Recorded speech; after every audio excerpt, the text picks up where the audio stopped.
Welcome to Linux Saloon, a place to discuss tech, open source, and where Linux is always on tap. Each show will have a talk about Linux projects such as a distribution, desktop environment application. We also chat about the news or any variety of topics from the community. Anything that is Linux, tech, and open source related is on the table for discussion. I'm Nate, the Linux fitness and vintage tech enthusiast with an almost healthy obsession with the OpenSUSE project. And with me today, I got a fantastic, truly wonderful panel of people. I've got Mike, Jinda, Autodrop 3D, Eris, Adam, and Dale. How is everybody? Excellent. Good. Well, welcome to the last Linux Saloon of the year. Not that it's a big deal. Just going to take a week off. Not like we haven't done these before in the middle of the year. But anyway, you know, it's just that 2025 thing. We're all stuck on numbers. So, you know, if you'd be so kind as you could hit that like button if you like it. If not, you can also hit the other one if you don't like it. In fact, if you really dislike it, hit that button twice just to really send that message home. Also, you can join the chat here on the Discord to provide your voice or input and help me to talk less. You can also join our Discord and Telegram chat so we can, you know, interact throughout the week. And also be sure to do the straw poll if you have not done so already. Eris put together a straw poll concerning what you think the market share will be next year. So on the docket for today, we're going to look at 2025 in review, do a straw poll, and then do our last call, a little housekeeping in there somewhere too. But first, what have you been doing in Linux and tech? Dale, you said you got something pretty cool over Christmas. I did. It's right there. A pretty Mac Daddy telescope, in my opinion. It'll go up to, looks like it'll go up to about 300 times zoom. And I haven't got a chance to use it yet because it's been cloudy every single night since. Well, of course. That's kind of the way it goes. That's kind of the way it goes, I think. It has the option to hook up an iPhone. I only have Android, but who was it? Mike in here said that there's a way. Oh, there's a way. So I'll figure it out. So I think Mike was saying something about how you can have it take multiple photos or whatever, and then it'll like some sort of composite them, make them a better looking something or another. I don't know. Mike was saying it. He's the expert here, not me. That's right. I'm no expert, but I used to do amateur astronomy all the time. And the idea is to get a good, sharp image. And so the way you do that is you take a lot of images of the same planet or whatever you're looking at, galaxy or whatever. Far away. You're shooting. Yeah. And there's a type of program called a stacker. Okay. And what it does is it takes the best element of all of those photographs. Okay. Let's say you're shooting Mars. Okay. It'll take all those best elements of those photographs of Mars and put them together into one photo. So you end up with a nice, clean, non-blurry photograph. My astronomy goals will be the moon, Saturn, and Betelgeuse and Mars, and not necessarily in that order. But that's what I want to see right soon with it. Yeah, it'd be cool, for sure. I don't know. I've never had a telescope, but couldn't you see the asteroid belt from the telescope, like at certain times of year, or not so much? No. I don't think so. Not shiny enough? Yeah, there's not enough light on it, and the objects are generally too small. You can see most of the planets, you know, out to about Uranus. So I also use Google Sky Map. I've used Google Sky Map for years. It's a app you can put on your Android and maybe, I don't know, iPhone. But you point it at you point the camera at a star, and the Google Sky Map will show you what that star is, or that moon, or that constellation. It's pretty darn cool. I want to say there's a KDE application, K-Stars. Have you tried that one out? I have. There's even an Android app for it. At least there used to be, and you could actually take it and scan through the stars with it. I'm not sure if that's still a thing or Yes, not. very much the same thing. I don't know if it's out. I don't know if it's still there or not. So Daniel Yant says asteroids are. Oh, I just lost it. Asteroids are dark. You can see them pass in front of stars as the light goes dark for seconds. That's cool. Yeah, if someone's interested in trying out astronomy, I would recommend there's a group online called itelescope.net, Okay. and you can join up, and they have about, I think they have about 8 or 9 sites all around the Earth. And so if it's daytime where you're at, you can use a telescope on the other side where it's nighttime, right? And you can actually take images, enough images, and then download them all and do the stacking and colorization and all the other stuff that you like to do. So that's called itelescope.net. I Looked up K-stars on my. I looked up K-stars on my Android device, and I'm not finding it. Maybe it's not there anymore. You got ripped off. I did.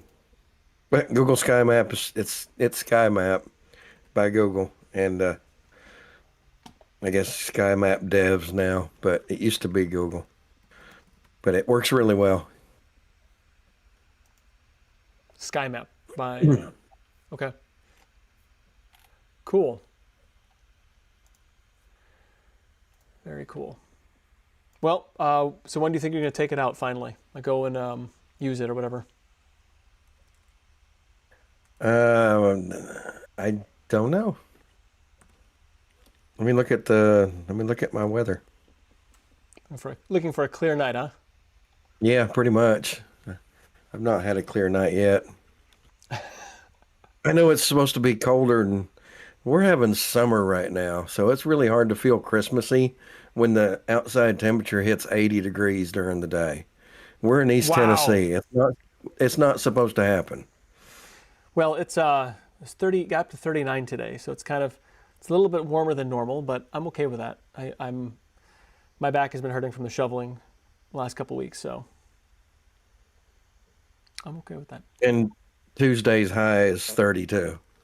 Oh, okay. Yeah, so we're going back to normal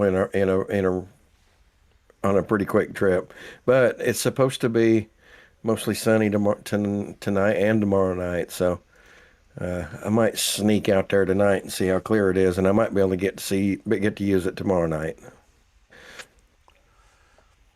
and then Monday rain. Do you get snow often there? In January and February, yes. In December, not too often, honestly. We'll hit in January and February is when we usually hit our single digits. Yeah, same here. I'm about 150 miles south of him, and same thing. Yeah.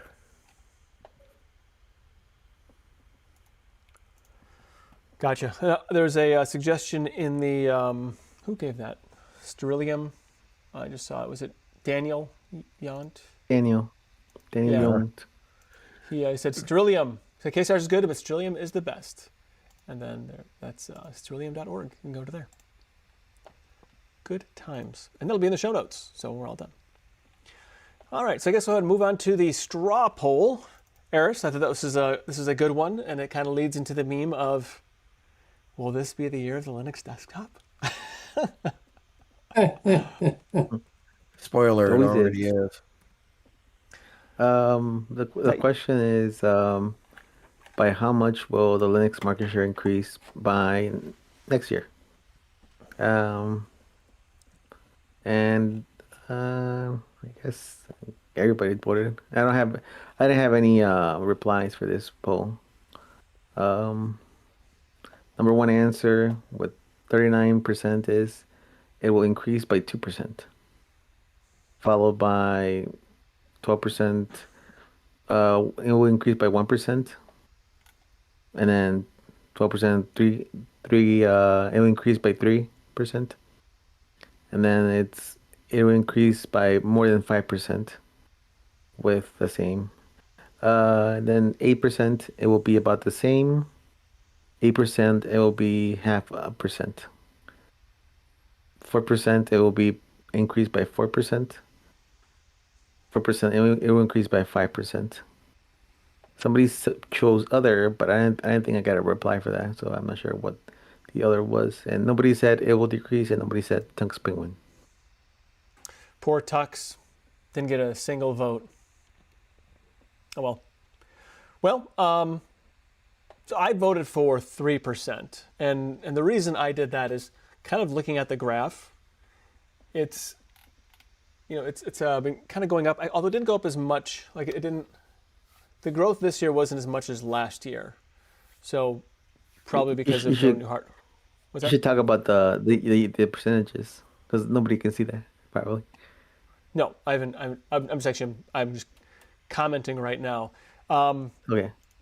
So I did a little digging, and with the help of my good pal Grok, kind of helped me get some sources on this one. But in 2015, the Linux market share was, I should say, let me back this up here. So look at Linux market share, basically. And it's kind of like, I guess we're starting this year in review. So I guess we'll just hop right into it. Wait, or maybe should we wait on that? I guess what do you guys think here? I'm just fumbling around here. What do you guys think here, like next year? What's like the panel's opinion of the Linux market share? How much growth? I put 2% because I think with Microsoft's recent actions, it's going to push Linux desktop to the 3 or 4%, but I don't think it's going to sustain. I think Microsoft is already going, oopsie, we need to fix this. And they're going to pull some of those people back. That's why I went with 2%. I think it's going to be larger and then come back down. So you don't think when somebody, well, I guess. I'm basing that on Windows. I'm basing that on history. Windows 8 everybody should have left Windows behind, but didn't Vista happen. Also. Vista, Millennium, Yeah. you name it. I mean, there's been so many times when a lot of people said, Microsoft screwed up so bad this time. Now it's the year of the Linux desktop, and Microsoft just keeps on chugging along. So you can't count them out that easy.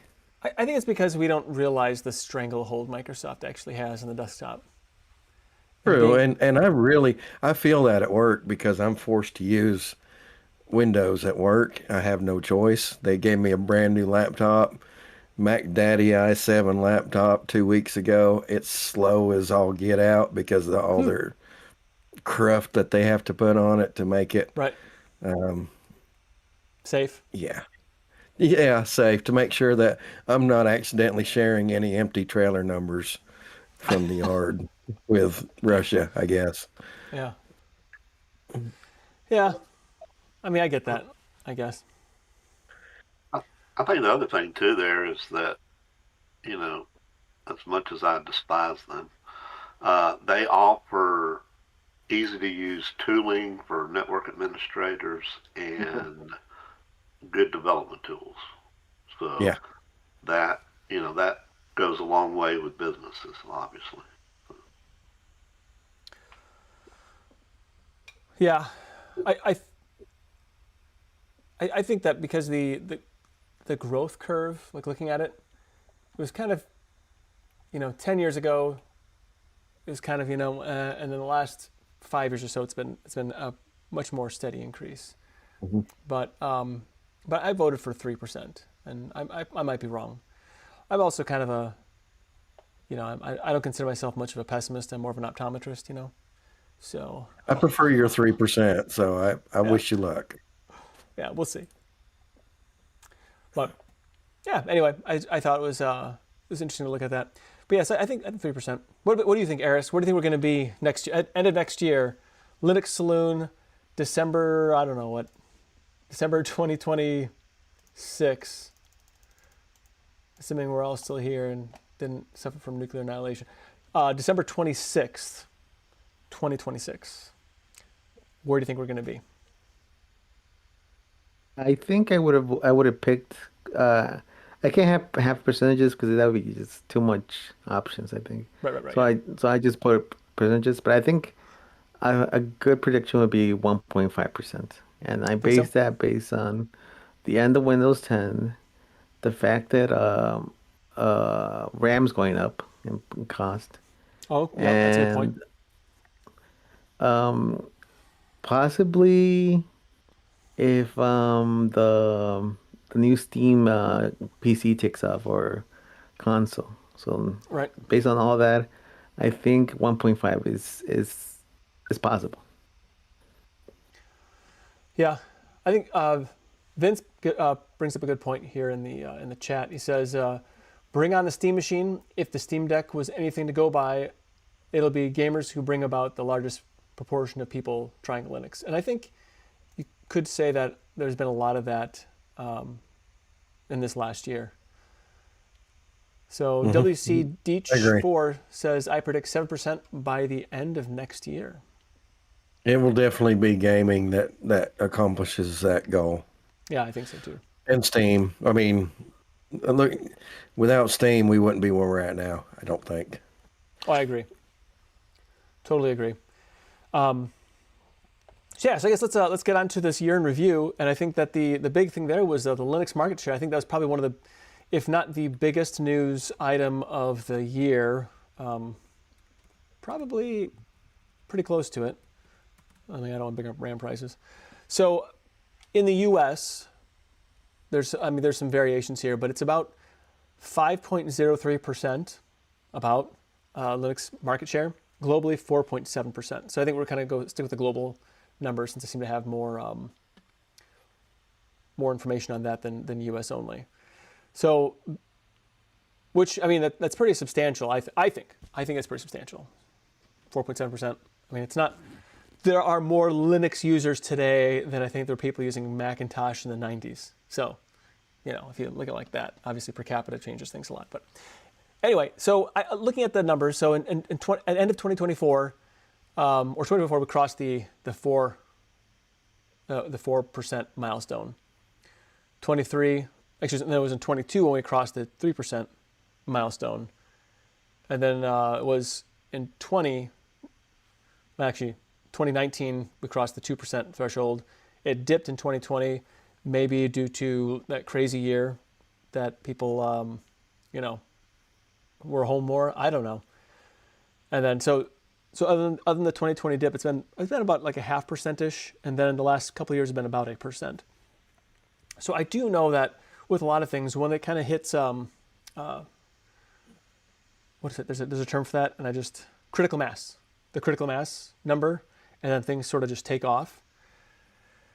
So 0.1, it's actually been it's a number of our resources. So I just did I'll put those in the show notes, but yeah, I'll put that in there. So anyway, that's kind of roughly what it was. And also there's some disagreements in the numbers. So this is just like kind of an amalgamation and average based on different things. So anyway, so I kind of think looking at this, now we only had roughly a % increase-ish over the course of the year. So I think that next year might be the more critical mass, especially with everything. Like people are going to stop. They're going to continue using Windows 10 for a while, and then I think it's probably going to taper off. Like when they can't install their applications, as that happens, that's probably when we're going to see a little more adoption of it. And then, but I think Dale, you bring up a good point when you say Microsoft does a really good job of backtracking, and so there's a good chance that they may do some backtracking at some point, and that would probably affect it somewhat. I do think though that the wild card in there is Valve and what they do. So I guess we'll see how that changes things. So Steve Anderson says, I'm one of those ex-Windows users that won't go back. And then Daniel says, So Steam am I. machines blur the line of the OS. Linux wins on the cost in that perspective. Yeah, they do. Yeah, I'm one of those that won't go back to, other than being forced to use it at work. I will not use Windows at home. So, and also 01, you say you have to decide by whom we're measuring it. Otherwise, the predictions are just all over the place. Yeah, you're right. They're all over the place because, yeah, I mean, the numbers really are all over the place too. I just took averages of everything. So it depends on who you're looking at, because if it's web statistics, then there's Valve statistics, and there's like U.S. U.S. government does provide some statistics as well on what's. So there's really, it's a lot. It's not an easy thing, and I don't think none of this is accurate. So you take it with a grain of salt ultimately. That's what I found out. None of it's accurate at all. That's the truth. I think that's one of the biggest issues with Linux. It seems that nobody knows that you run it, because like I have a handheld video game device that runs Linux. All kinds of little electronic devices like Raspberry Pis and all these little things run it. Yeah. They're not even hooked up to the internet, half of them. And so a lot of this is based on desktop Linux more so, because if you include all things Linux, that market share is actually huge. You know, it's huge. Yeah. But I don't want to include all the use cases where Linux is like the only case, because there's nothing fun there really, I think. Right. Exactly. Right. And Daniel says, yeah, Android is Linux. Yeah, there's that too. So yeah, it's one of those things. I'm what I guess what at some point, like does it really matter? I suppose is the real thing. Like, I don't think it really matters. I think PC gaming is probably the only area that matters, and probably the office, like using it in the office, because who does their banking on their computer when you have a phone? I mean, I do on the computer because I don't like mobile devices. I mean, they're fine for playing Pokemon Go, I suppose, but for me, the idea is like, what is it? It doesn't really matter, ultimately. I would actually like to, in the enterprise space, move away from using Windows wherever possible. But that is, I don't know how much that matters either. So Dat Kid Cookie Fresh says, I think if more businesses are behind the open source movement, it'd help everyday computer users become more interested. But I think that kind of scares away the average Joe. Yeah. Well, I think also with the adoption of like there's a few months back we talked about how in Germany some governments there are dumping their proprietary applications and moving toward open source because of a lack of trust of some of these global companies. I don't blame them. So that's one thing to take into account too. And I don't think most people probably in the office, they don't really even like computers, and so they don't really care if it's running Windows or whatever, as long as they can get their work done. So yeah, it's just a tool to them, Right. And I think I left my water in the house. That's tragic. All right. So, but I do think it's interesting to know that, like in 2015, 1.5 to 1.6%. That's what it was. So, in 10 years, it's gone up substantially. So, what does it matter? Yeah, I don't know. What does it matter? I don't know. Like I don't even care at this point if Adobe even brings your stuff to Linux, because their business practices are such garbage that I wouldn't even use them if it was an option. So I don't blame you there. They've done some sketchy stuff. Yeah, really bad, like just really bad business practices. So I'm not gonna even. Yeah, just garbage. Can someone please send the Discord link? Sure. If you'd like to join on Discord, the video chat, we would love to have you. Come join. Be polite. That's all.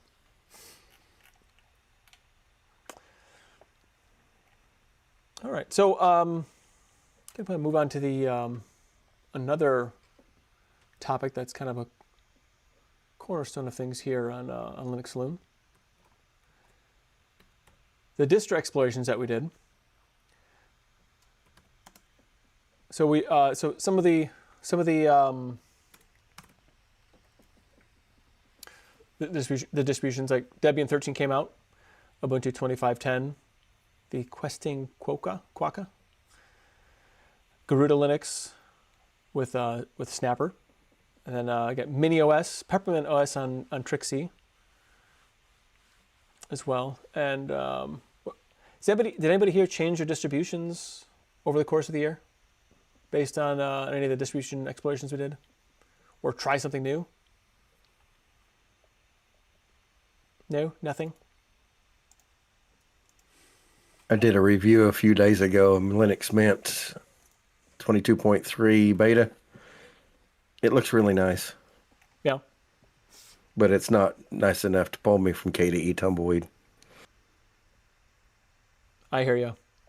I mean, I can't argue because I totally agree. So we did Bazite earlier this year, and I will say that it was back in March.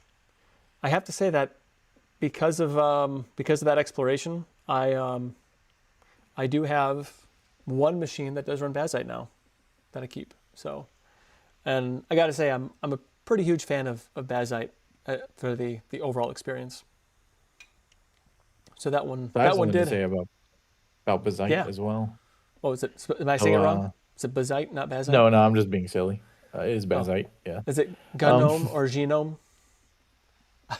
GNOME, yeah. So for the past over 200 days, my wife Vanessa has been using Bazite over Windows, and that's pretty impressive given that she is not a technical person whatsoever. She's more of an artist, and she's been using Bazite since like March or something, May, something like that. Oh wow, April I think actually, but yeah, like she's been using it all year, and she plays games on it. She doesn't really think about it, and Bazite's such a nice like collection of things and put together well that she was even like installing things on outside of Flatpaks and Steam and everything. Just like she'd download like a Windows executable and it would just load up a Proton runner and like a wine thing, and just like we were playing the Guild Wars Reforged that recently came out, and we each have two accounts, an old one and a new one, and she was playing like on both of them, and I'm like, how are you multi-boxing? What are you doing? And she's like, I don't know, I just opened it up, because she has one on Steam and one outside of Steam, and she figured out just double clicking the exe and installing it and running like it all. She just did it, and I'm like, cool.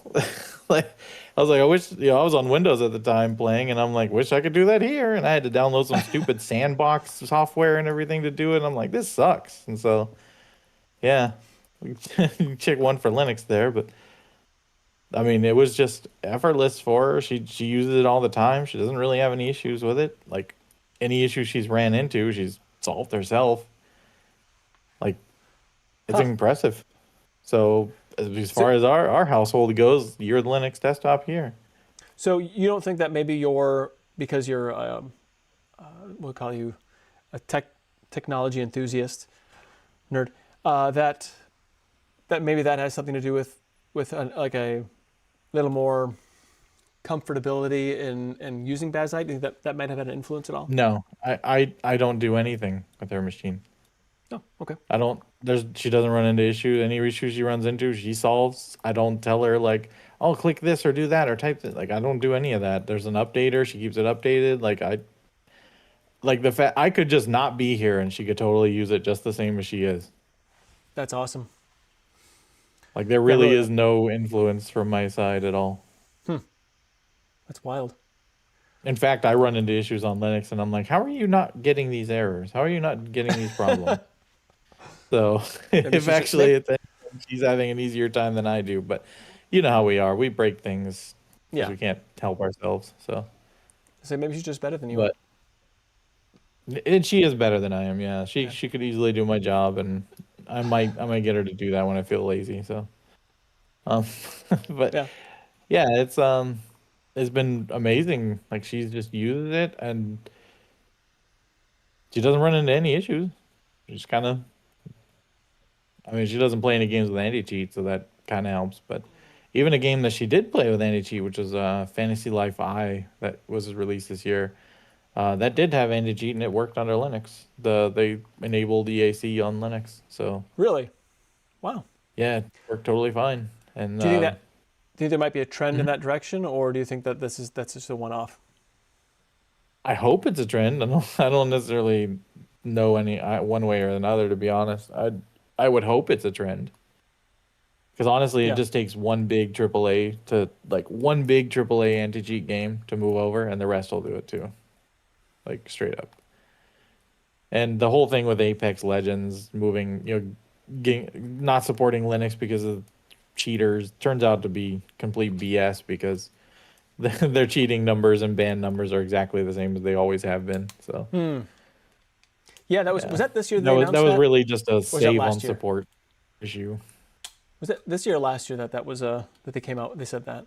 I want to say that was recall. last year, but yeah. After a while, and they report their numbers because they always do. Mm-hmm. I don't know if they're required for shareholders or whatever the deal is, but yeah, they do report their bans and everything, and they're exactly the same as they always have. Like banning Linux users made no difference. So Well, hopefully somebody calls them out. I don't because play it the turns game, out so. cheaters don't care what platform they're on; they're still going to cheat. Right. It's just they'll just find a different way to cheat. So Well, I have to say that is what it is.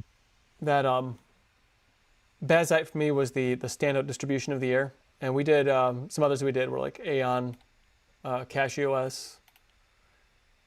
I think Bazite was back in March. The Ubuntu 2504, Pika OS. I feel like that was just the other day we did Pika OS, but that was May. Who knew? And then Open Indiana. That was Mike's recommendation. That was kind of a train wreck. That was fun. So thank you for that. I like a good train wreck every once in a while. Yeah, good train wreck is a good time.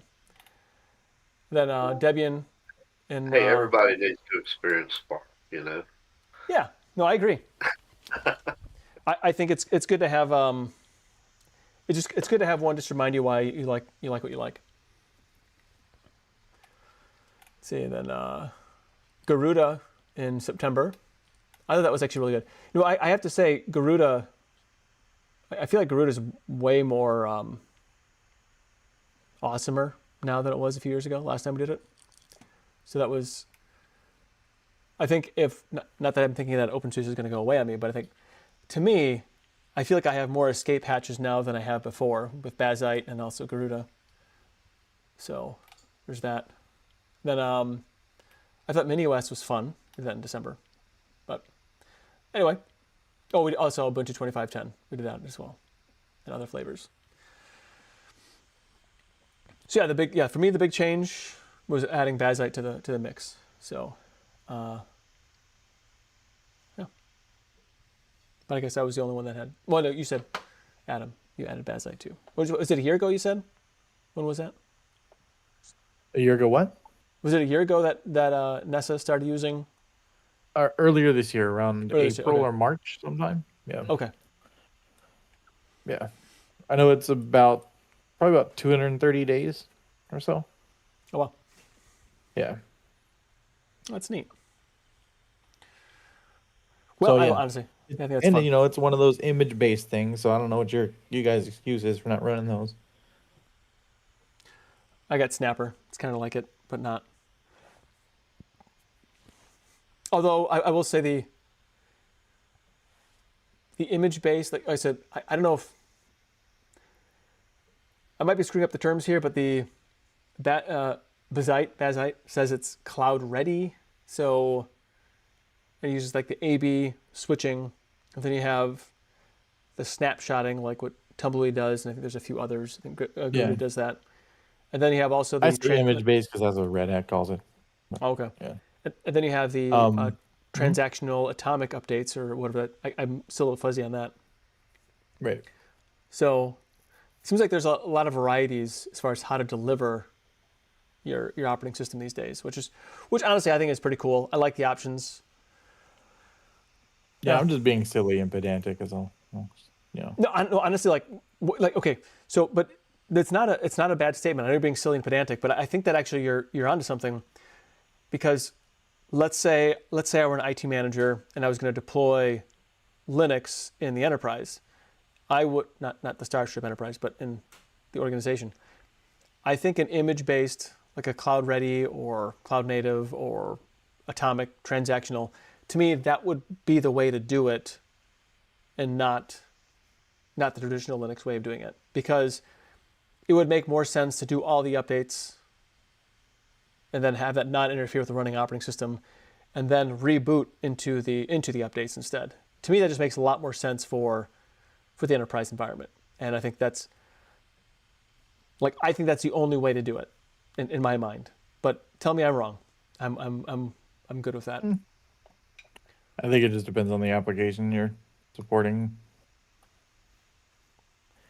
A lot of applications are legacy.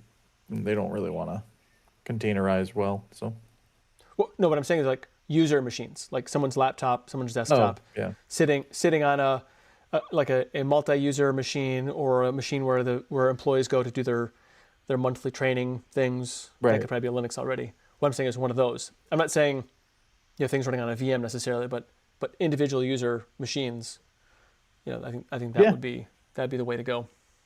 If fleet management could be handled, why not? One thing I did want to mention about Nessa switching to Bazite was, and you guys were talking about kind of wondering why it took people so long, because Windows has kind of been crap for a while.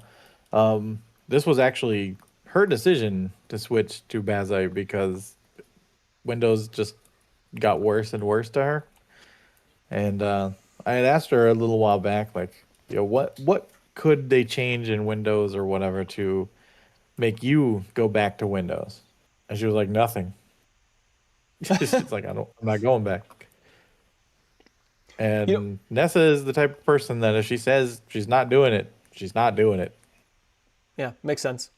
So here's what I think is note there. Yeah, here's what I think is the big winner, and this is maybe I'm the cheese that stands alone on this one. But whenever I have to use Windows at work for a machine, or I'm helping somebody with their machine, or whatever it is, and I go to the start menu, or my mouse just drags over to just goes over the weather icon, and if it even just hesitates just for a moment over the weather icon, I get all kinds of all the widgets, all the advertising, all of this nonsense that just Don't you want your celebrity news? No, I don't care. Here's the thing. That's all it is, by the way. It's all celebrity news in that corner. It's terrible. It's literally, it's awful. And having, I don't know, I really think the way I see it is my desktop environment is peaceful. It's calm. It's just, the idea of it doesn't get in my way. It's not yelling at me. It's not demanding my attention. And I can even shut off notifications very easily. There's just for an hour or 4 hours, or until I say otherwise. And so I don't know. It goes. I think once you have that peace, like the peaceful, restful way of using a computer, I think there's something almost like detoxifying about that. You know what I mean? Like, I don't get notifications, for any social media, which actually I probably should with Discord. But anyway, that's kind of what I think. So. Along with the notifications you're talking about, I know you're talking about the KDE. You can turn them off at will, but they'll actually automatically turn off if you're watching a movie or TV, or you're doing OBS recording. The KDE notifications will automatically turn off. And when you stop the OBS, it'll say, here's your notifications that you missed while it was deactivated. Right. And it's very convenient. It's almost kind of like it's almost like the desktop environment is here to help you out, not to help itself. You know what I mean? Oh yeah. Yeah, Ben's Tech Room says, with Linux being so clean, it makes me feel like I can't go back. Yeah, that's exactly how I feel. Mm-hmm.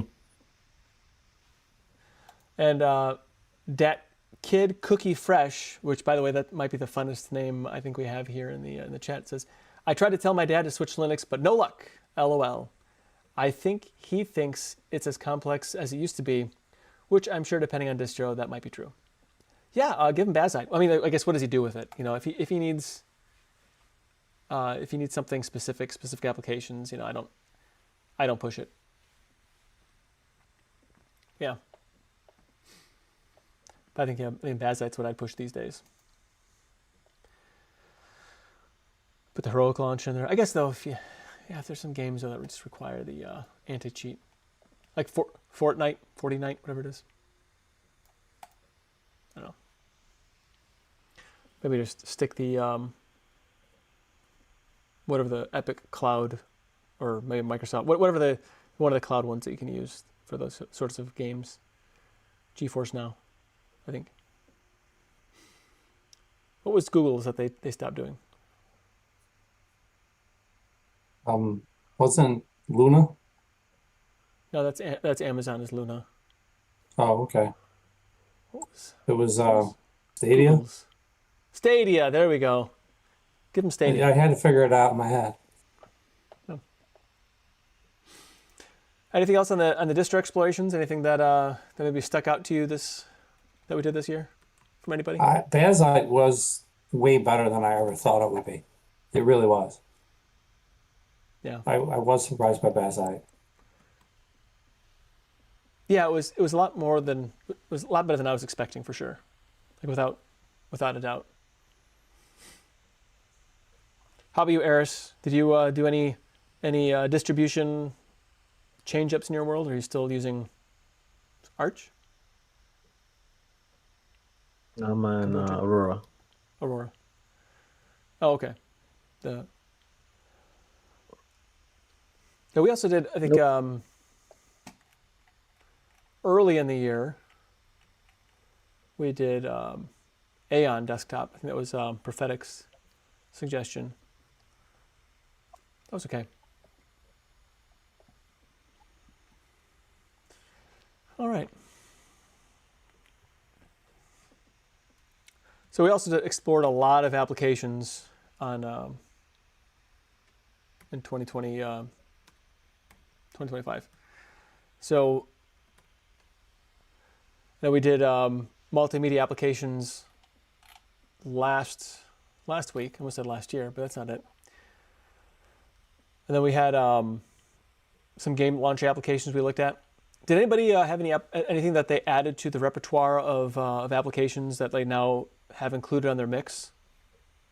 I mean, besides Marklight, that is, and Resize Me. The resize one, I use it all the time now. Yeah. I've started using it also quite a bit. Like if I have to send somebody a picture, I just use it just to, so I'm not sending as much like in a Telegram or whatever.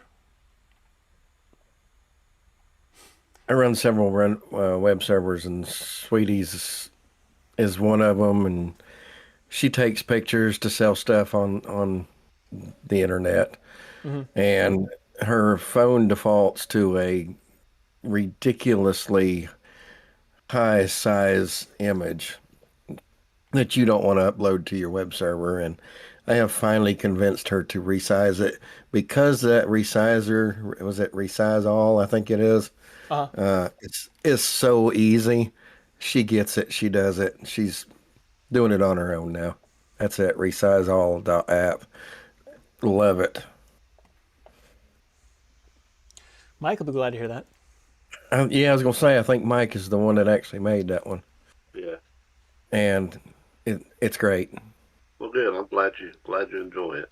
I've been trying to break it and let you know that I broke it, but so far no dice.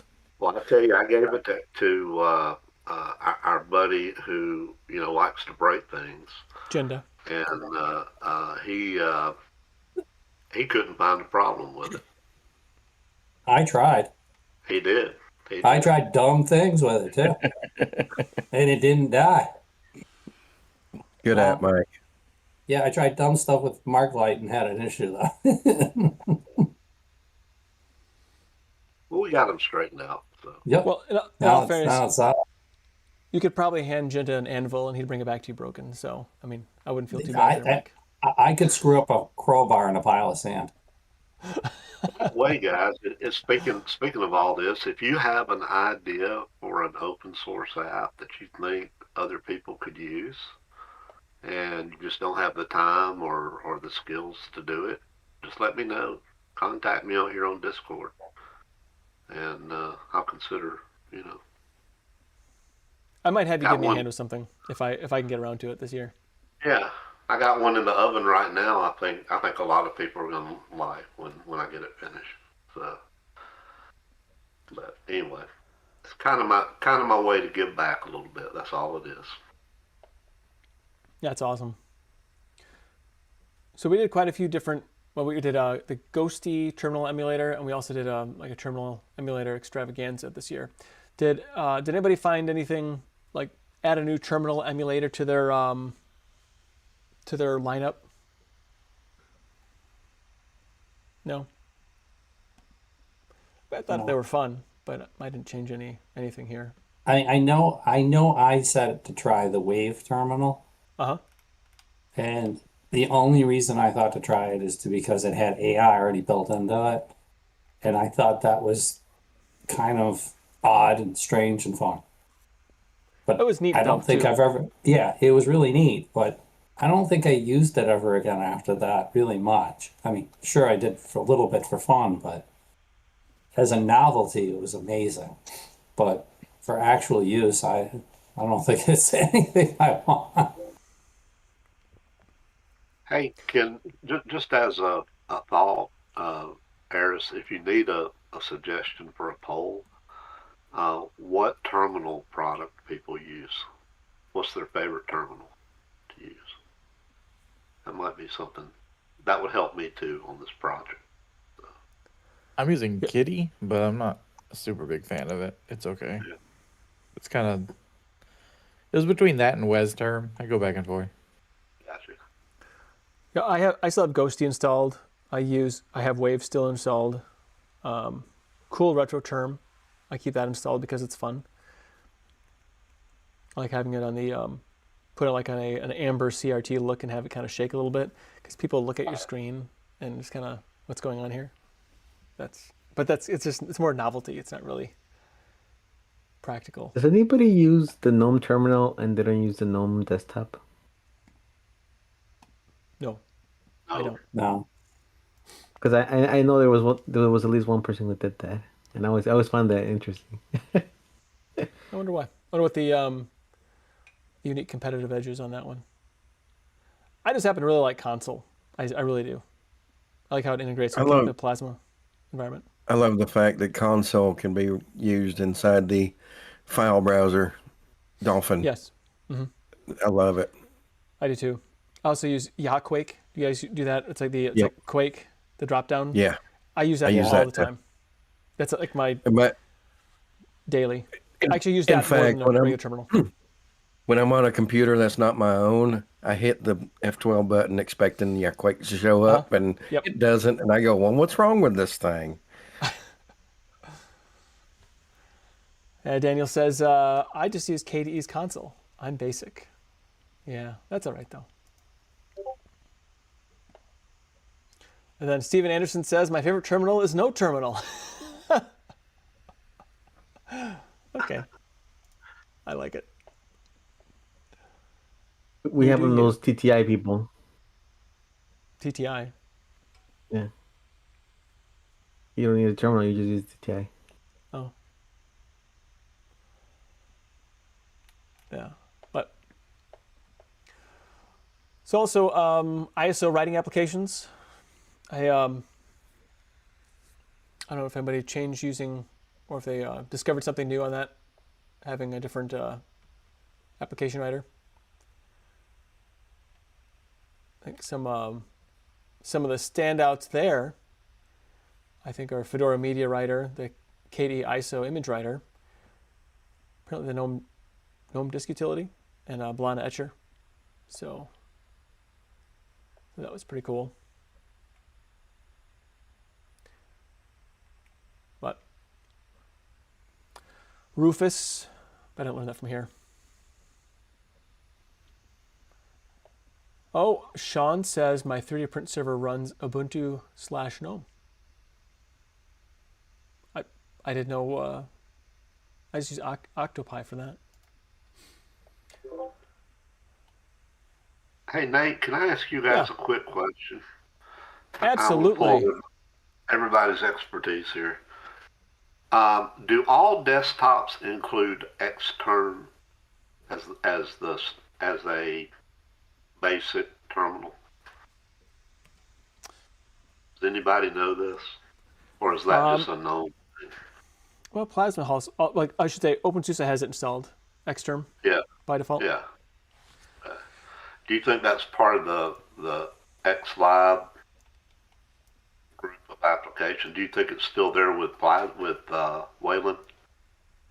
I mean, I'm running Wayland and I have it, so. Okay. It was my understanding that you need Xterm, otherwise there's going to be some kind of compatibility issue or something. I forgot exactly what it fulfills some kind of requirement, and that's why they ship Xterm sometimes. Okay. All right.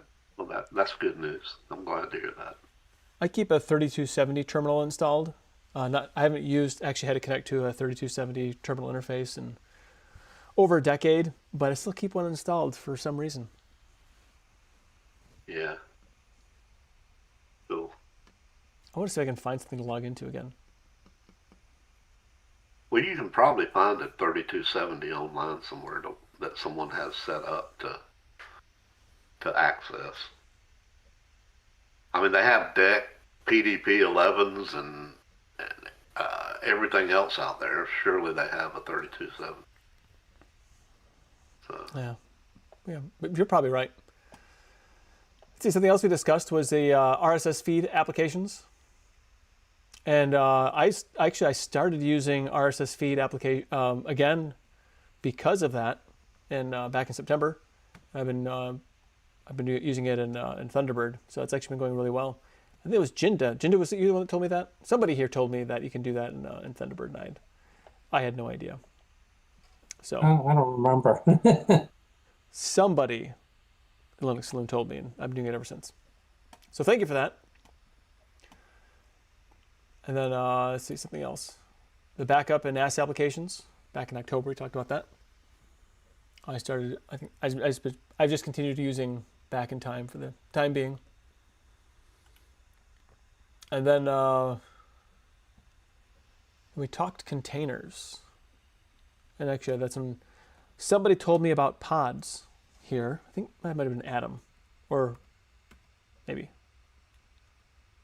I could be wrong. So, yeah, so that was pretty cool. And then our last multimedia, or last one was a multimedia application, so the podcasting and multimedia stuff. So that was also pretty valuable as well. So, yeah, a lot of cool applications this year. Wasn't sure if anything maybe stuck out for somebody on that. I think the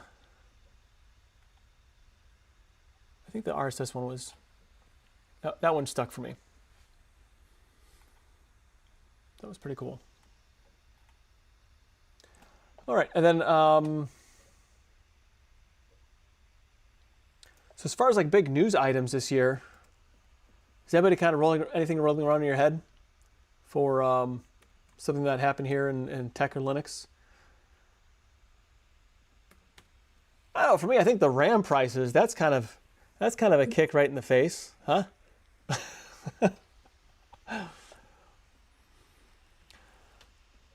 But yeah, I it's think kind of brutal. Yeah. I think the $160 I spent on 64 gigabytes of DDR5 for this computer here is like going for $650 right now on Amazon. At least last I checked. Yeah. Which was last week. Yeah, it's no good. I got a couple sticks totaling 32 in a drawer, and I'm like, well, I could sell that for a good bit, but I'm also gonna keep it in case if I need it. Because I don't want to be in a position where I have to buy RAM. Yeah, for sure. I haven't had a need to, well, for work. So something that I think is pretty cool. So Framework, they haven't jacked up their prices as much as everybody else. So I don't know if they're eating I think they're eating the cost on some of the RAM right now. Or maybe they got a good contract, like they some stuff locked in or whatever. But they said that the price may go up some more depending on how things go. But when do you think that's going to come back down? I think by the end of next year, we'll be like, hey, remember when RAM prices are crazy? I don't know. At least I'm hoping end of next year. The problem is that they could, the price could not come back down, and they would continue to say, well, it's because of AI and all that. And then they're just making profit. Yeah. Well, there's not a whole lot of incentive for them to bring it down. That's the scary part. Well, the competition, I would say. I mean, if you have too few of players out there, then they have no incentive. But if you have more players, then they have more competitiveness. Or collusion. They could all collude to keep prices high. Yeah, but that's actually illegal. And that stops them. No, it doesn't. But then you have one. You usually have one company that kind of breaks from that, and then the prices will come down. They've actually colluded in the past, I think, and they've been fined for that. Mm-hmm. So yeah, that means it'll happen again. Inconsequential, right? so that means that it will happen again because it wasn't a big enough fine for them to learn their lesson. Anyways, I was going to mention that Framework announced they were going to increase memory prices, and then that was like a week ago, maybe a week and a half ago, and then they recently announced again they're going to increase it more, and now they're encouraging people to bring their own RAM. I'll post the link on the article. Yeah. Did I hear that Crucial is going out of business? Did I hear? Is that a rumor or is that true? Out of the consumer business, as far as I know. I heard that too. Yeah. They're not going out of business. They're just stepping out of the business of consumer RAM. Okay. So Micron owns the Crucial brand. I see. Okay. Yeah. Anytime there are mergers, it's never for your benefit. Just remember that. Never. Mm-hmm. That's right. It's always for the benefit of the few. Yep. Well, what can you do? So on a positive side, let's stop talking about RAM here for a moment. Governments, specifically the German state, is saving 15 million euros a year by ditching Microsoft. So that's pretty cool. And then Graphene OS has got a little bit of independence here from the Pixel. So that's also pretty cool. Also, GNOME's threat scanner. Does anybody use that, the GNOME's threat scanner? I kind of wonder how that's been shaking out. So it would be something maybe worth trying at some point in time, even if I'm running Plasma. Well, there's somebody in the chat. I just saw it kind of went by, and I don't remember. They said they've been introducing GTK apps instead of being all cute. I think it was a while ago. But anyway. Went by too quick. Were there any other news topics that really stood out to anybody here? Or something that you thought was interesting? No? Nothing? Yeah, I'm not really sure. I'm having to think. I think we had a pretty neat discussion about AI this year here on the show. Yeah, I think so. I thought that was a really good discussion. I think it kind of showed a lot of the positives and negatives of it, obviously. And so if you haven't seen that episode, please go find it. Well, we talked about how a new rule for GNOME shell extensions forbids AI-generated code, and I think after reading through it, I think it meant more like vibe-coded stuff because it's inefficient.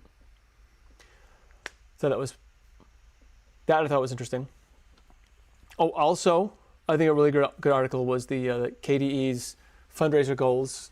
They surpassed all their goals this year by like an insane amount. So I think that's really good news. I think people putting their money into open source, that to me that's a real positive thing for the future. I really do, because it means that there's more sustainability there, and if the money's not going to these awful proprietary corporations, then going to open source projects, and that's nothing but a positive, I think. Yeah, can I make a comment on that, Nate? Yeah, absolutely. That's the whole idea. One interesting thing about what you just said is that, yes, it's nice to get a little money for the work you do, obviously, but what that really does is it kind of focuses the person using the open source project too on that project. And there was some information, I forgot where I read it at, but basically what they said was that when people contribute financially to an open source project, they're much more likely to report bugs than people who do not. Yeah, which obviously makes common sense, but that definitely helps the authors, when you do that. So I think that's very important. And I mean, yeah, I ask a little bit on my sites, but it's just a token amount. That's all it is. It's just to show that you're interested. That's really about it. So. They're also more likely to keep using it. That's right. Yeah. So, good point, Nate. I think the another piece of positive news was the FSF announced the Libre phone project. So it's not building a new OS, but working on reverse engineering low-level software blobs, which can be repeated on different bits of hardware. So that was pretty exciting. So not the Libre phone, but a Libre phone project.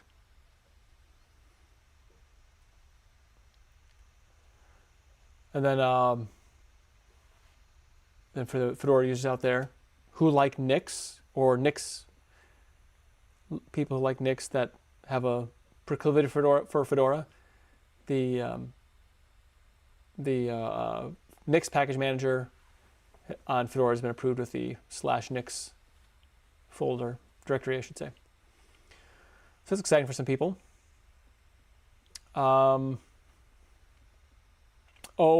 Huge news this year. We forgot to talk about this. SuperText Cart 1.5 came out this year. So that's exciting news. Did we all play it? Yeah. I can tell. I did.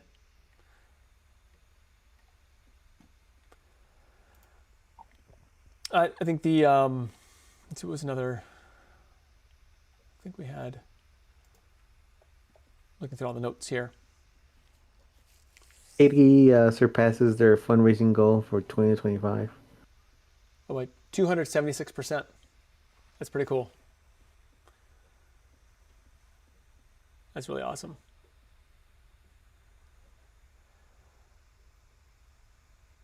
Let's see, OpenSUSE launched a new revamped website, which a lot of people complained about. That wasn't substantial enough, I guess. Apparently you can't make an effort. And people got up in arms over that one. Yeah, I was disappointed about people being disappointed by that, because I thought it was nice, and everything that you had bookmarked were still in the same bookmarks as they were. So I don't know what the outcry was. I don't know. Some people don't like change. Oh, also this year marked 20 years of OpenSUSE. So that was pretty exciting. 2 decades of a project. Yup. And then let's see. And also Intel shut down Clear Linux this year. That was something we chatted about for a while. I don't think it affected anybody here. And then let's see something else here.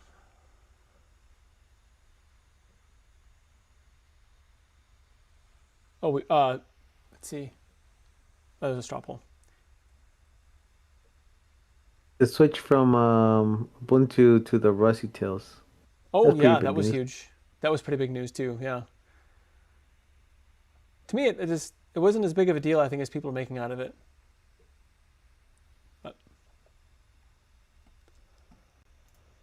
But yeah, I think also in the Linux kernel, Rust has now gone from experimental to being accepted. So that was another big change this year. I thought was kind of interesting. Let's see what's in the chat here.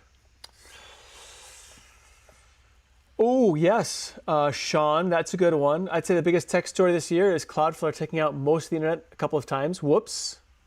It's always DNS. That is so true, and I use Cloudflare on all but one of my websites. Yeah, I use it. I just switched to using Cloudflare as our DNS whatever for the DNS stuff the week before that happened at work. So I had a bunch of phone calls. That was fun. Don't forget AWS had a little outage this year. Oh yeah, AWS had an outage. That was good. That was good times. Yeah. Especially when you have a lot of things running on AWS, and then the warehouse calls you, wants to know why their application isn't working, and I need to fix it somehow. So I'm not sure how to fix AWS. Yeah, Microsoft. using Cloudflare, and I get the text while I'm at work from Sweetie saying, "Website's not working." Didn't Azure have problems this year too? Yeah, It's an Adam. they had issues too. Yeah. Yeah, they did. This was not a good year for the cloud. No, it was not. Oh, and 01 says Google deleted a bunch of people's stuff. Didn't affect me. I guess I wasn't part of that bunch. Yeah. I think that was old accounts that weren't logged in anymore. Oh, okay. That was a good year for the cloud. For sure. And really a lot of the excitement happened like the last half of the year, really. Last quarter of the year. It's been probably the most exciting.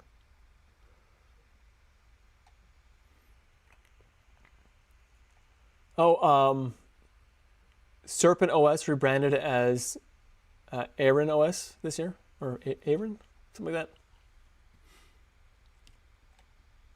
Then something else maybe exciting was OpenSUSE Tumbleweed switch from AppArmor to SE Linux. I think I've had nothing but problems with SE Linux. But the one thing I do like about Fedora is they have an SE Linux debug tool. Has anybody used that before? Eris, have you used that? Yeah. Is it helpful? Yeah. Yeah, sometimes I forgot, but it kept complaining when it had snaps on. Oh, okay. And I would just use that to make some kind of like overwrite to SE Linux. I think it's pretty useful in the server world too. The SE Linux troubleshooter, like using that, because sometimes you'll just end up with like applications that just don't play well with SE Linux, and being able to pinpoint those pretty easily is pretty great. That's available in Tumbleweed as well. Is it? Okay. I'm still running AppArmor. When the transition happened, of course, lots of complaints. Oh yeah. And they asked people to use that tool to know where the problem actually was, so they could see if it was something they could fix or if it was upstream. It settled down a lot. You're good either way now. Yeah, I'm still using AppArmor. I don't know if I should switch things over. I don't think you should switch. No. I don't think you should switch. I think if you're going to do a new install, just go ahead with the new install on SE Linux. But if everything's working fine, if it ain't broke, don't fix it. Right. Why did they switch to SE Linux? Like, what's the benefit? Do we actually even know? I couldn't even figure it out. More secure. And the way that I understand it, and I could be wrong, somebody correct me if I am, the app armor is it's open unless you make a setting that it's not. In SE Linux, it's closed unless you make the setting that it's open. So app armor things are going to run if there's not a rule against it running, whereas SE Linux is the thing is not going to run unless you make a rule saying it can. SE Linux is more secure. I just know that I had lots of trouble with Steam on a new install of Tumbleweed early on. It was such a pain in the butt. So yeah, that was the early on growing pains. my solution was to disable SE Linux. Yes. Me too. Like this is Yeah, I'm not entirely sure how like useful mandatory access controls like that are on like a desktop, like a personal desktop. Like, they seem a bit overkill for a lot of people. I feel like your ACLs and stuff should handle most desktop stuff. Well, the way that Tumbleweed and the way that OpenSUSE in general, I'm pretty sure, and Tumbleweed for sure, is if you install Steam or Wine or Play on Linux, anything gaming related, it installs the SE Linux permissions for that to run, and automatically, unless you're installing Steam or some other thing through Flatpak, and they can't set it for that, so you have to manually install that setting for SE Linux. Otherwise, they've got it pretty well straightened out. Okay, so they just have a package that applies the rules. sane defaults, so to speak. Yeah. Yeah. Yep. I do notice that those are getting, like all the SE Linux stuff is getting installed on my system now because I think there's some sort of pattern or whatever. But the Yeah. I'm just still using AppArmor at this time. Yeah, it's setting you up in case you decide to switch. All of your permissions and instructions should be ready to take hold if you decide to switch.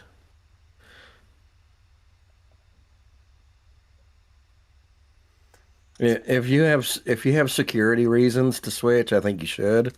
But if you don't have security reasons, you're probably fine not switching. Yeah, I'm not in a big hurry. Everything works fine right now. I'm happy. Yeah. So, welcome, Vince. So I wanted to review a poll that we did last year, I believe. Yeah, the poll is the open source 2025 quiz by Magnus in the Telegram did this, and I just kind of wanted to maybe talk it over here. So if you want to look at I'll put it in the Discord chat as well as the YouTube. You want to look at this over. I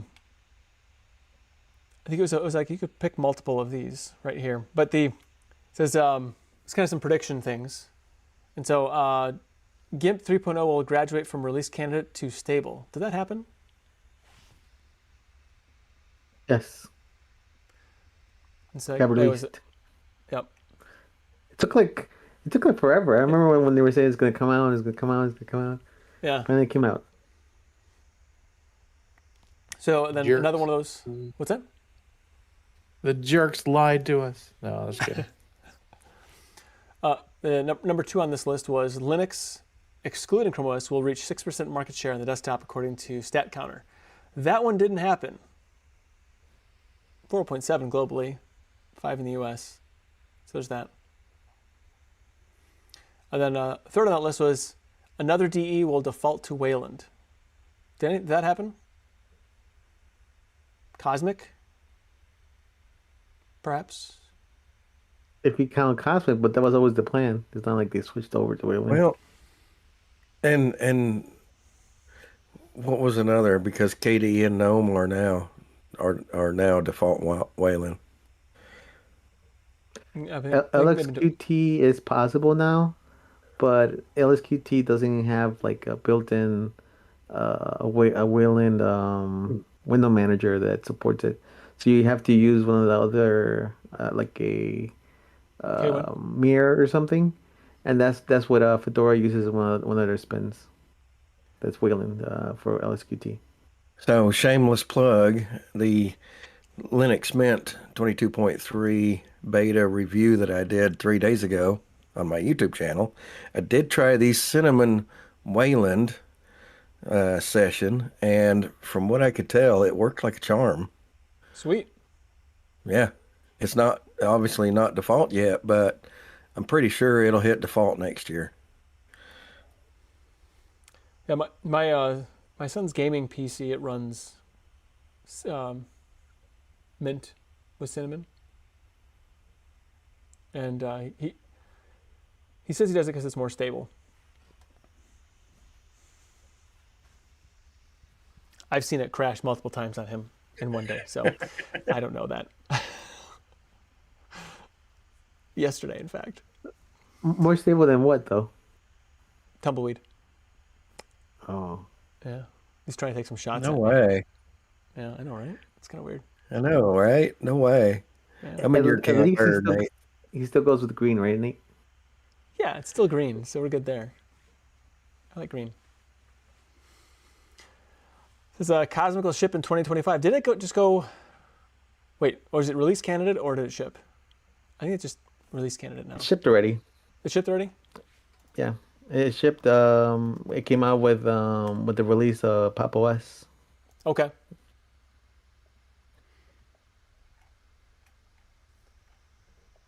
Well, that's cool. We need to give Cosmic another shot here. We haven't done desktop environment in a while. Yeah, and I'd like to do that because I'm going to do it anyway on my YouTube channel soon. But yeah, We can synchronize our watches on that one. yes. Let's make it so, number one. Alrighty. See, Linux will reach 4% on the Steam survey. I have no idea what the Steam survey said. I thought it was like 3.7% on the Steam survey.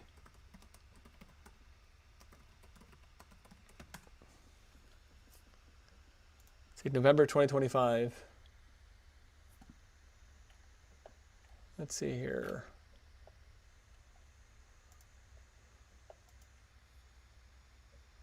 Well, that doesn't help me at all. If somebody can find that one, that would be cool. I just do this Linux only Steam. Nope. Oh, it's a 3.2%. An all-time high of 3.2% market share. Linux gaming. All right. So no, didn't get that one either. NVIDIA's Wayland issues will be solved. I think it's closer. It's definitely a lot closer. Yeah, way closer. Yeah. I think we're waiting on what, Nova? I'm waiting on some DX12 fixes. That's what I'm waiting on. They have a performance regression with DirectX 12 titles using VK3D3D. It said they have identified the issue, but every single driver update doesn't change a thing. So we'll see. So I last tried NVIDIA with Wayland middle of the year-ish, and I had like terrible frame rate. It's like, I want to say it was something like 24 FPS. Great for if you're going to watch, cinema movies, but that's about it. Also some really nasty tearing too. There's also on Plasma with Tumbleweed. Don't know if that was the issue, but it ran smooth as butter with X11. So great on X11, but it's terrible on Wayland. Maybe I should try it again. Running Plasma Wayland on 4090 and no problems. Really? Yep. Maybe it was my 2060. I mean, aside from the aforementioned DirectX 12 thing, but that has nothing to do with Wayland. Oh, maybe it's all better now. Well, Yeah, maybe I have VRR support and everything. HDR. Really? Good stuff. So then, did NVIDIA's Wayland issues get solved then this year, or would you say no? I'd say it's usable more than it ever has been. Yeah. Okay. I wouldn't. There's still some issues, but they're not issues that I generally run into. So I guess solved actually might be a bit of an ambiguous term then. you could say. Yeah, I mean, you could say that because what affects one person may not affect another, right? Right. All of my NVIDIA Wayland issues were solved. Right. Yeah. So Danny Yant says, getting better. Yeah, but in that case, like, I mean,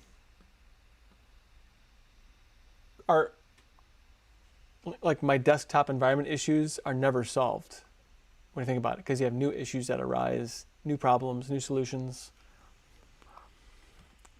Yep. Yeah, I guess. That's something to think about there. Framework will provide an official ARM laptop motherboard. They did not. Not at all. Then on here was Ubuntu Touch will be based on Ubuntu 24.04. I don't know if that became a thing or not. They finally reached it. They reached the latest LTS. Oh, did they? So it did happen. Yes. To be keeping track of these, which ones happened, which ones didn't. Yeah, it's just for fun. Let's see, a non-Ubuntu distro will ship with proprietary configured snaps. I don't think that happened. And then here, framework will provide an official RISC laptop. Well, is it an official RISC laptop? Or just a board you can put in there? I thought it was official.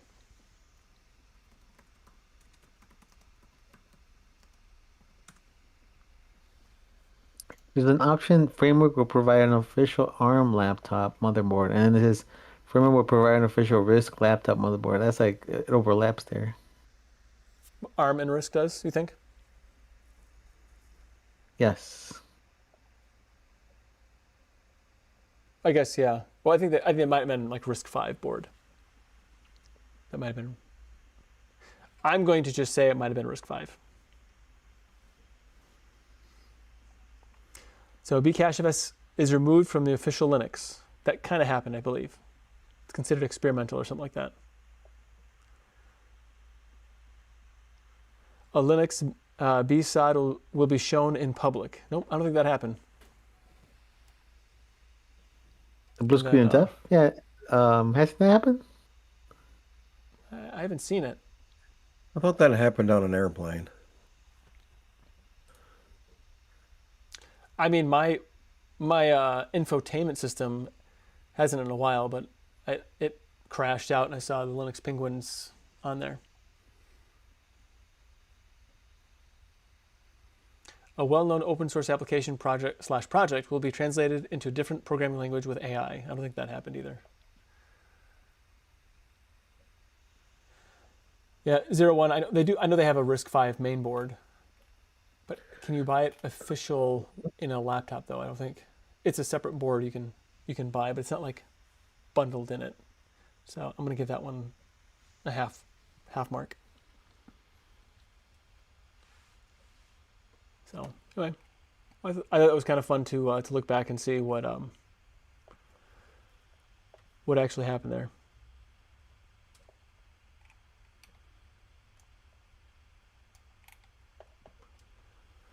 But anyway, well, good times. It'll be fun to do another one like that for next year.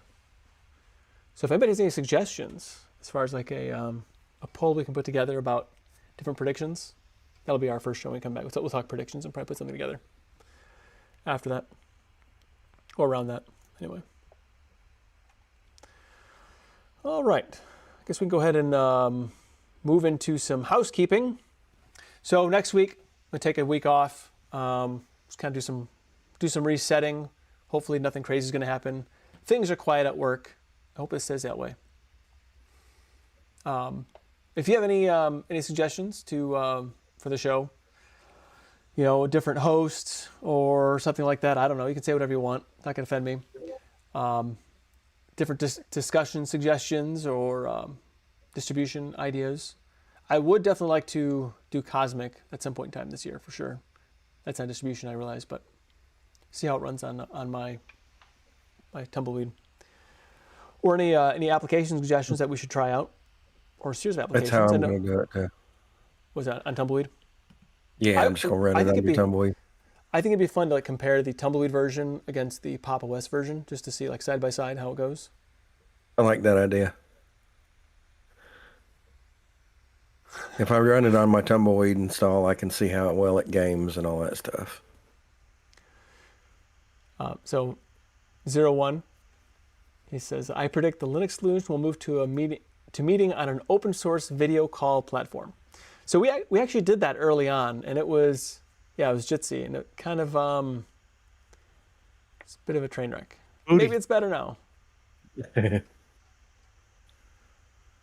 But, I mean, maybe not a train wreck. It was more like going between cars on a train that doesn't have the bridge thing. Is like that. What is it you don't like about Jitsi? Because I use it with the OpenSUSE guys. It was flaky. So because my connection isn't great, and how it, and maybe they've changed this, but and how it worked the video streams, things would flick in and out and fall and fall off, and so it was just really distracting. It does oddly resize your screen, your size. Yeah. So maybe, I don't know, we could try that again. A lot of people are on Discord. That's kind of really the benefit there. Yeah. So. How about the chicken coop cam in 2026? You know, if in the springtime I can get all the renovations actually finished on the chicken barn, little poultry barn, maybe. But I can't imagine anybody's actually going to watch that unless you do something kind of entertaining. Dude, like I will have it up on my desktop 24/7 if you do it. Because it would be fun if there's a way you could interact, like drop treats.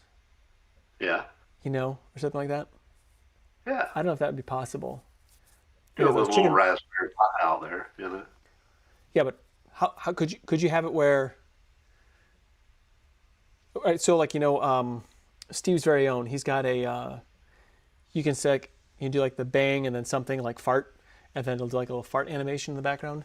Could you do something like that, but hashtag like do it like a bang treat, and then have that send a command to something, have it like drop some treats or whatever, and the chickens all come running. Because that'd be kind of cool. You'd have to have a cooldown period for that, I suppose. If you left it open to the public, you'd have to have it either a long cooldown or a randomness to it, to where anybody could push go, but it's a random if it actually goes. Otherwise, you'll have extremely fat chickens. Yeah. Well, no. Here's the fun thing about chickens. Nothing to do with Linux Saloon, but if you give them treats all the time, they don't care about the treats anymore. Like they just don't. That is true. If it did like a,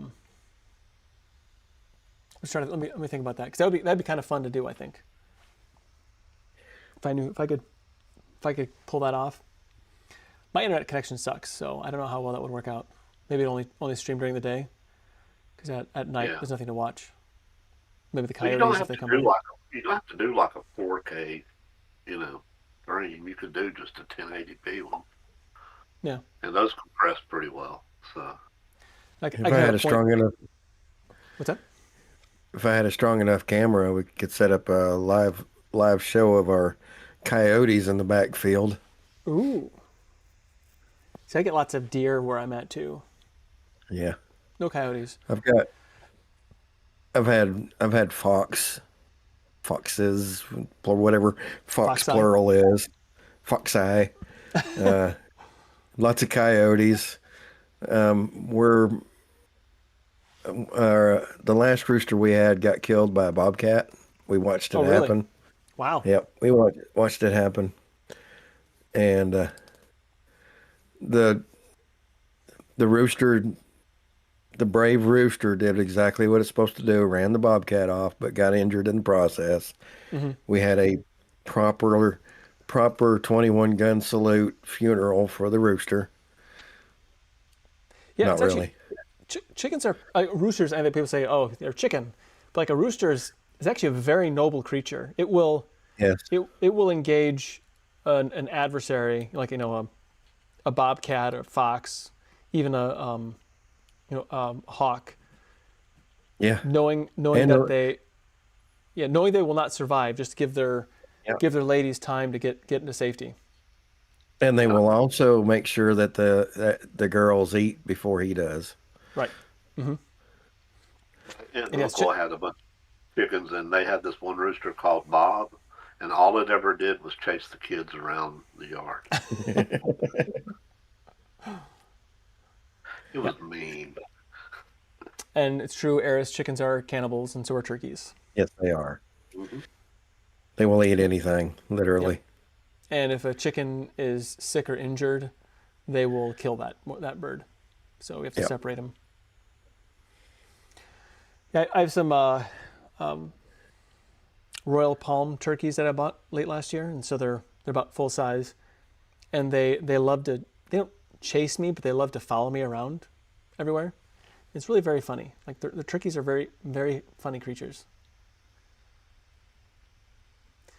Well, Andrea says roosters rock. They're gentlemen with good manners. I don't know about that. Well, I have to take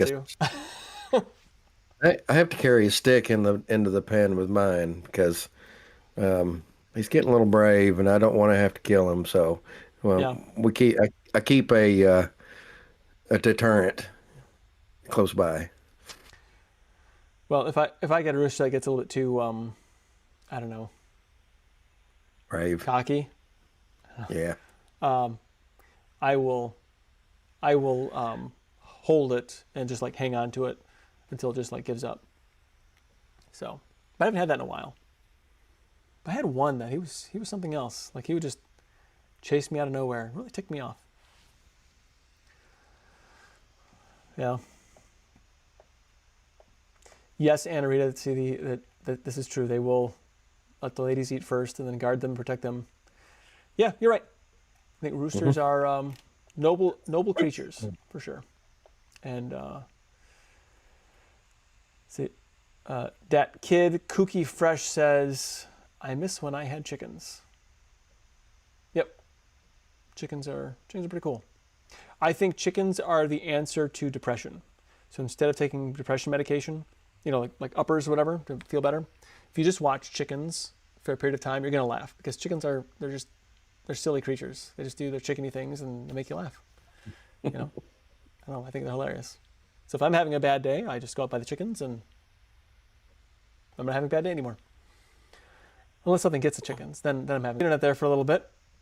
Wouldn't be a Yeah. There he is. Wouldn't be a Linux Saloon without the internet breaking. Especially at the end of the year. Remember I was saying I have terrible internet? This just happens. Yep. Anyway. Anybody have anything they wanted to share that was particularly interesting? They wanted to share with the class before the end of the year? I do. Yeah. Yes. Yeah, go in. Please. Go in. 2025 is a very, very, very special number, and it's been a very special year. I learned this from a podcast with Dr. Carl, and 2025 is okay. We're gonna do some math because I know everyone here is a bit of a math nerd. Okay, so bear with me. Okay. 2025, first of all, is 45 squared. Okay, that in itself is not that special, all right? But 45 is also 1 plus 2 plus 3 plus 4 plus 5 and so forth up until 9. And you can fact check me, it's okay. So that equals 45. But you'll also find that if you cube all those numbers, so 1 cubed plus 2 cubed plus 3 cubed plus 4 cubed plus 5 cubed and so forth all the way to 9 cubed, you will get 2025.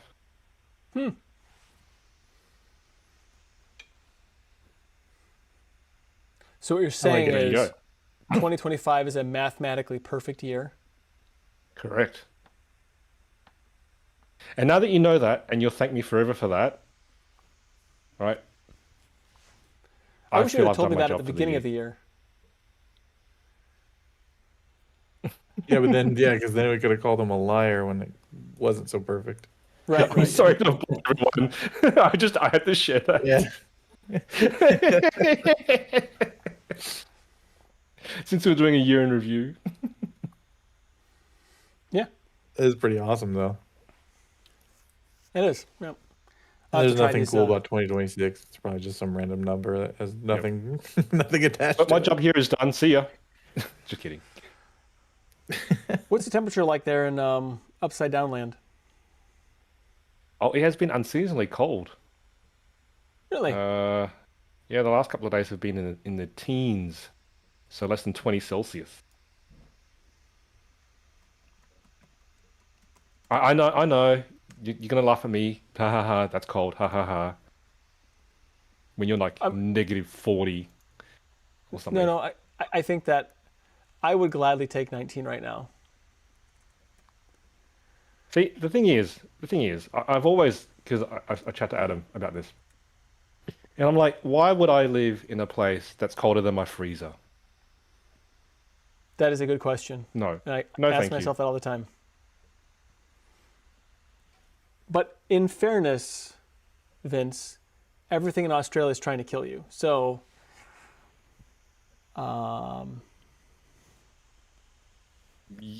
No, I think you guys get more deaths from wild animals than we do, like from bears and other things. well, you don't have bears, so of course you don't get attacked by bears. I know. But like, you can't even go to a porta-john without like a spider like destroying your. I don't know. That's how it is in the Backside. South too, man. It ain't just Australia. I know, but If I it's go just to a something porta from potty Australia. in the South, I'm risking it, man. There might be My kids feel- a snake in my there. kids There feel might safe be at school, though. spiders. So that's different. Yeah. I live in, podunk, rural Michigan. Not a whole lot of excitement here, which I like. Although I have a nuclear plant right over there that if it goes, I won't know about it. You said nuclear wrong. Nuclear? It's nuclear, Lisa. Nuclear. I thought it was nuclear. Nuclear. It is nuclear, yeah. Yeah, it is. I'm crap on it. Yeah, it's all right. Oh, okay. That's good. You can do all you want. I don't mind. I think it's fun.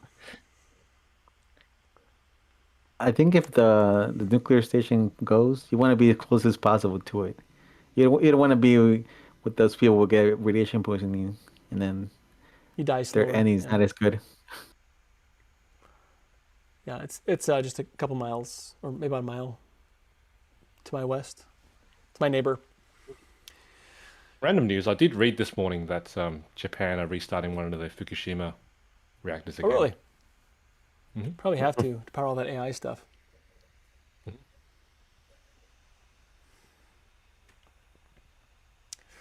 Yeah, it was a sad thing, Fukushima. So, Vince, for what it's worth, it's about 3.8 here today. It's actually probably lower than that now. Like, Yeah, 1.6-ish. 19 centigrade is 19 Celsius is like the perfect weather. Perfect weather. See, I think when I was in Africa, I set my air conditioning in my room to 35 Celsius. So I wouldn't have like thermal shock going inside. Don't forget that Microsoft's going to be firing up one of the 3 Mile Island I don't see this nuclear. going wrong at all. No, not at all. Oh, great. It's supposed to launch somewhere around 2027. Well, if it doesn't if they handle it as well as they handle Windows, I'm sure it'll go fine. Well, hopefully they'll be running Linux in there to keep it running. So Be running on that Azure. would be fun. Yeah. Yep. All right. Well, It is that time for last call. I want to thank everyone really for all the changes we had this year, for being a part of this. Just as an aside, again, if you didn't know from last week, Linux Saloon is going independent, so we're not going to be under the umbrella of Tux Digital anymore. So I do appreciate your help. We're going to do some retooling of some things on our end. I do appreciate all the subscribes and likes and comments. The feedback is great. I really enjoy it. I hope it keeps coming. I like really enjoy the hearing from people. It's great. It really is. It makes it fun. So anyway, thanks again. And then also, if anyone has anything they want to say, like the things that are going on in the next, they'd like to share. I know, Mike, you've got some other stuff in the works here. Don't know what you want to share of that, but feel free to share whatever you like. Yeah, I'm gonna wait a couple of weeks. Maybe when we come back from the break next week, I'll have some better information. Okay. I can share. So, I do want to say, without sounding too corny, to thank Nate and Eris and everyone who's involved in keeping Linux Saloon up and running for us all to enjoy and get together. So, huge thank you there. Well, it's fun to have you all. And maybe some people not, or it's less fun with some people. But it's good to have you all. So just some, I don't know if Steve's very own is doing any more streams this year, but he did put out a Christmas thing, so I'm gonna check that out. Also, Vash, he didn't make it here tonight, but he's got some neat things going on with his game development channel, so you can check that out too. Dave's Vintage Apple Tech.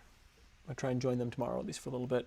But it's a fun group out there. There's a lot of fun, really fun YouTube-y groups out there to check out. And then Mike, you said you still have your BBS going? Yeah, it's still up and running. If you want to check it out, classicbbs.net. So It'll be in the show notes. Little retro time there. And then you have a couple apps with their own sites, marketlike.app and resizeall.app. Will be in the show notes. And Dale, you've got some things going on. Got a low-tech Linux. YouTube.com. I have YouTube.com/low-tech Linux. I do, when I can, I do something on there, and every once in a while, and I do an article on lowtechlinux.com. And I'm hoping next year to get back to doing some lives, and you'll find me on Twitch and YouTube Live. Sweet. So we haven't seen GNU to Linux in a little while, but you can check him out on Mintcast, youtube.com/@Mintcast, looks like. And I'm at a podcast called Linux Out Loud. Used to be called DLN Extend. Now it's just Linux Out Loud, and that's going to keep going, so don't worry. We're going to keep that up and operational. Also, I have a website called cubelink.com. I publish things when I have time to publish things. And there's some really good podcasts out there. Check out Linux User Space. Just as an aside, if you like retro tech, a podcast I really enjoy on that side is there's one called This Week in Retro. You can check that out. And I have fun with that. So anyway, yeah. So I want to thank you all for your support, however you do it. Being a part of this conversation here in Discord, YouTube, Telegram, or Discord at any other time. I really appreciate that. It's good to see the information, good to see the chats going. I would also thank everyone involved in making Linux open source tools possible for us to not only have this conversation, but also to have fun and enjoy our technology. Linux truly puts personal back in a personal computer. Thank you for stopping by. Be sure to tip your developers, and please remember to Linux responsibly. So until next year, not the first week, but in 2 weeks. So that would be January the 10th. We'll be back in 2026 with predictions and what you're hoping for this next year, besides lower RAM prices. So anyway, so thank you so much. We'll see you next year.